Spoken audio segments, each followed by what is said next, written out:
जय श्री कृष्णा। राधे राधे। वैशाख माह में रोज़ सुनी जाने वाली वैशाख स्नान की राजा और बंदरी की कहानी। एक राजा था, वह वैशाख माह में प्रतिदिन ब्रह्म मुहूर्त में उठकर गंगा जी में स्नान करता था। राजा का आदेश था कि मुझसे पहले गंगा जी में कोई भी स्नान नहीं करेगा। राजा जब गंगा जी में स्नान करने जाते तो उन्हें प्रतिदिन शांत जल के स्थान पर हिलता हुआ हलचल युक्त जल दिखाई देता था। तो राजा को संदेह होता था कि निश्चय ही मुझसे पहले कोई प्रतिदिन गंगा जी में स्नान करता है।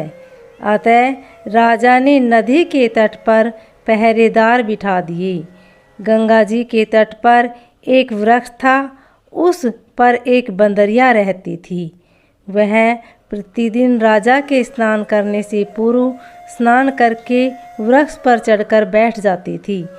इस प्रकार होते होते पूरा वैशाख माह व्यतीत हो गया, किंतु अंतिम दिन राजा के सिपाही ने देख लिया और बंदरिया को पकड़कर राजा के पास ले गई और कहा कि यह बंदरिया आपसे पूर्व प्रतिदिन गंगा जी में स्नान करती है।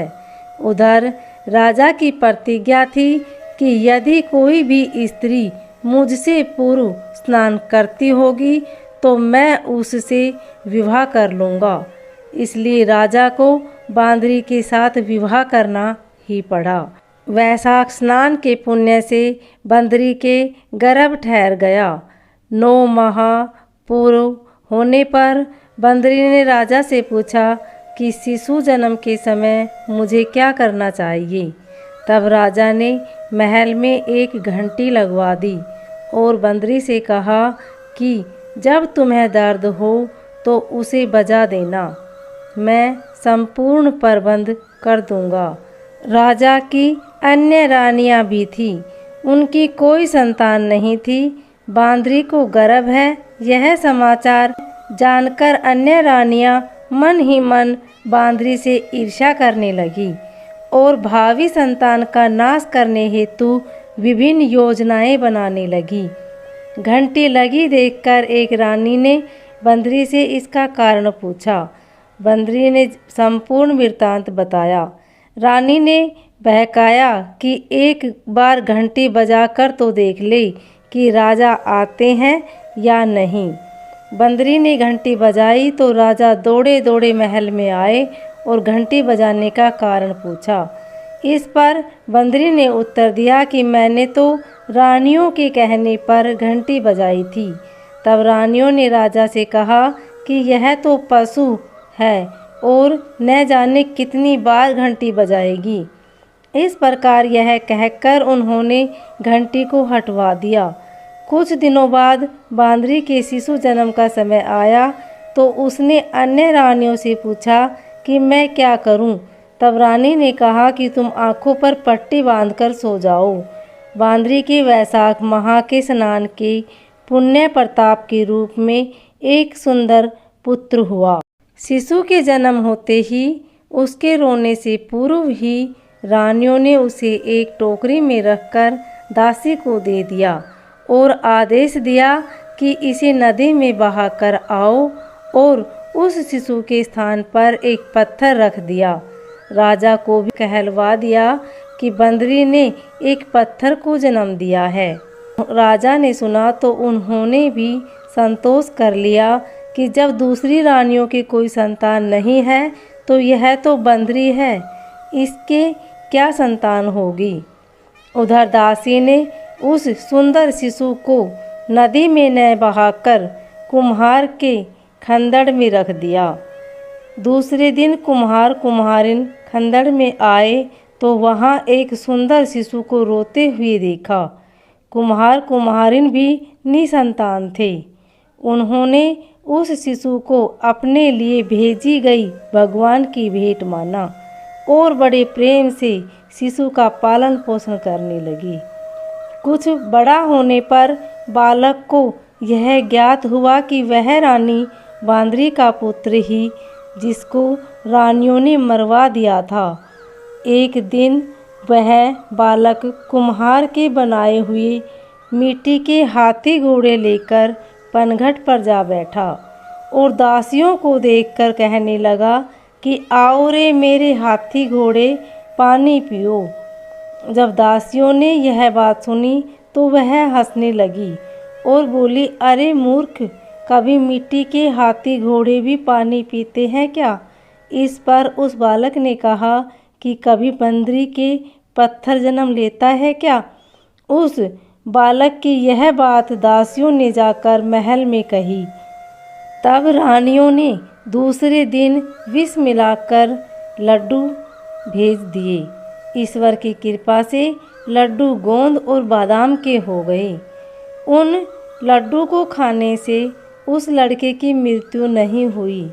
यह समाचार दासी ने रानी को कहा और रानी ने राजा से कहकर कुम्हार को देश निकाला दिलवा दिया।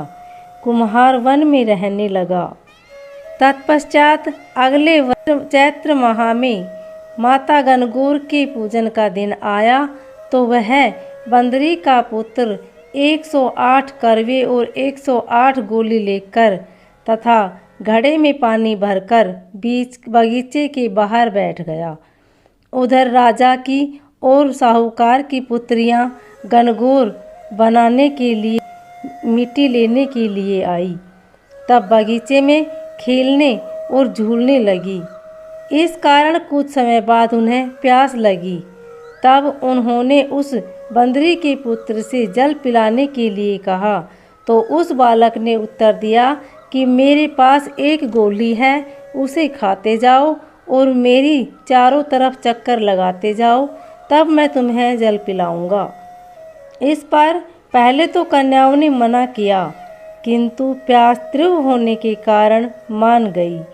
इस प्रकार गोली खाने और उस युवक के साथ फेरे लेने से वह गर्भवती हो गई। बाद में जब उसके माता पिता को यह ज्ञात हुआ तो वह सभी कुम्हार के पास आए और संपूर्ण वृत्तांत सुनाया तथा कहा कि तेरे पुत्र ने हमारी कन्याओं से विवाह किया है, अब तुम्हें इन्हें अपने पास रखना होगा। तब कुम्हार ने निर्धन होने का कारण असमर्थता व्यक्त की। 2 कन्याओं के माता पिता ने बहुत सा धन देकर अपनी कन्याओं को कुम्हार के घर विदा किया और कुम्हार के घर 108 बहुएं आई और कालांतर में उनके 108 ही पोते हो गए। कुम्हार ने समस्त नगरी को भोजन हेतु निमंत्रण दिया और राजा को भी बुलवा दिया। राजा के यहाँ से रानी बंदरी के अतिरिक्त सब भोजन हेतु पधारे। तब राजकुमार राजा की आज्ञा लेकर बंदरी को लेने रथ पालकी लेकर गया और लाकर सभा में सबसे ऊंचे स्वर्ण आसन पर बिठाया। राजकुमार ने अपनी सभी पत्नियों को समझा दिया था, बंदरी मुझे जन्म देने वाली माता है। एक एक बहू रानी बंदरी के चरण स्पर्श करती गई और एक एक सोने का सिक्का और पोते को गोद में देती गई। जब राजा और अन्य रानियों ने यह सब देखा तो कुम्हार के पुत्र ने इसका कारण पूछा। रानियों को तो संदेह होने लगा कि यह अवश्य ही बंदरी का पुत्र है, इसलिए और रानियां रूठकर राजा को कहने लगी कि कुम्हार के पुत्र ने हमारा अपमान किया है और बंदरी का सम्मान किया है, अतः हम लौटकर जा रही हैं। इधर राजा को पुत्र के जन्म का संपूर्ण रहस्य ज्ञात हो गया था, इसलिए उन्होंने रानियों को देश निकाला दिया और अपनी सभी पुत्र वधू एवं पौत्रों को लेकर महल में आया और राजकुमार का राज तिलक हुआ। कुम्हार कुम्हारिन को राजा ने महल में रहने के लिए निवेदन किया, किंतु वह नहीं माने। तब राजा ने उन्हें ढेर सारा धन दिया। वैशाख स्नान का इतना महत्व है तो सबको वैशाख स्नान करना चाहिए। बंदरी ने वैशाख स्नान किया तो उसे राजा का राज्य, पुत्र, बहुएं आदि प्राप्त हुई है। ईश्वर जैसे बंदरी को पुण्य मिला, इस प्रकार हमें भी पुण्य देना। उम्मीद है आपको वैशाख स्नान की कथा अच्छी लगी होगी। अगर अच्छी लगे तो वीडियो को लाइक शेयर सब्सक्राइब जरूर करें। कमेंट में ओम नमो भगवते वासुदेवाय अवश्य लिखें। धन्यवाद।